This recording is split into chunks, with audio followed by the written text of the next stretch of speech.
Ashoka, pour construire un monde dans lequel nous sommes tous acteurs de changement, vous présente votre programme. Audencia, spécialisée dans la formation des responsables de demain et l'accompagnement de la transformation des entreprises, vous présente Plan B, l'économie autrement.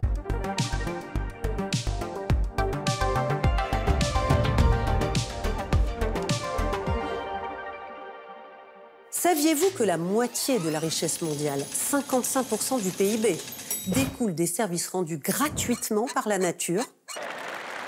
Que quasiment aucune entreprise n'intègre dans son bilan sa dépendance à ces services écosystémiques ?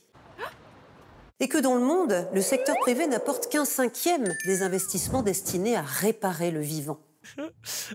Bonjour et bienvenue dans Plan B, l'économie autrement. Catastrophes naturelles, dégâts, pénuries, flambée des prix, la destruction du vivant fragilise les entreprises. Certaines ont décidé de réagir en adoptant un système de comptabilité durable ou comptabilité multicapitaux. Exemple, Delta Service Location, une PME qui fournit des équipements aux professionnels. Des pompes et des groupes électrogènes déployés dans le nord de la France. Les inondations de l'hiver 2024 auront coûté plus d'1 demi-milliard d'euros, avec l'intervention d'urgence d'entreprises spécialisées. Si là, on n'intervient pas, il peut y avoir un incident sur une grosse écluse dans le nord.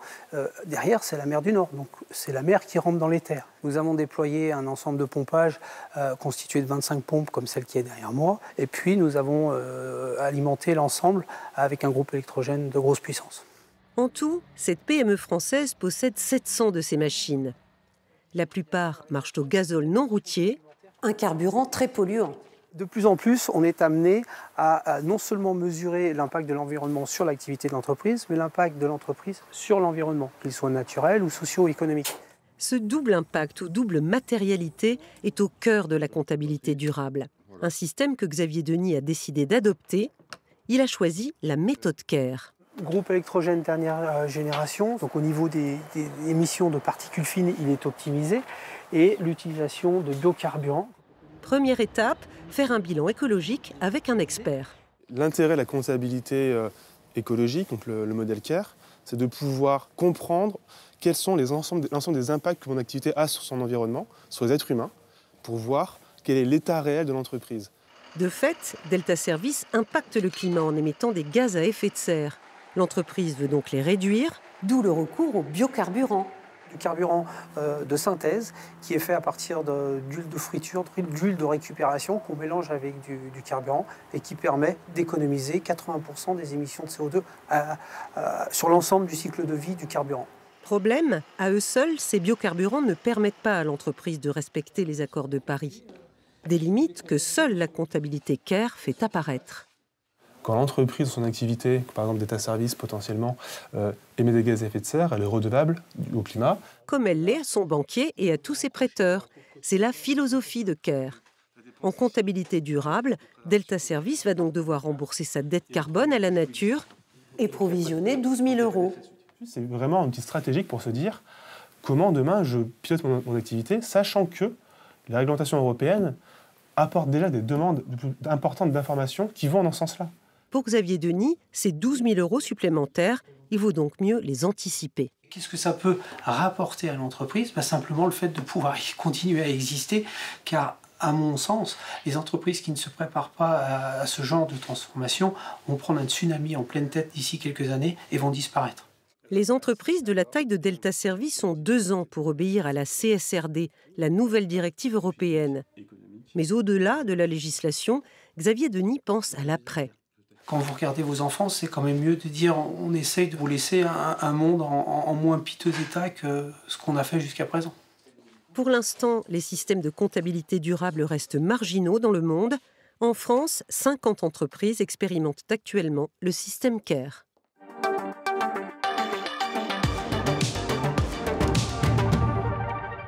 Il existe des dizaines de comptabilités durables. Quelle est la particularité de CARE ?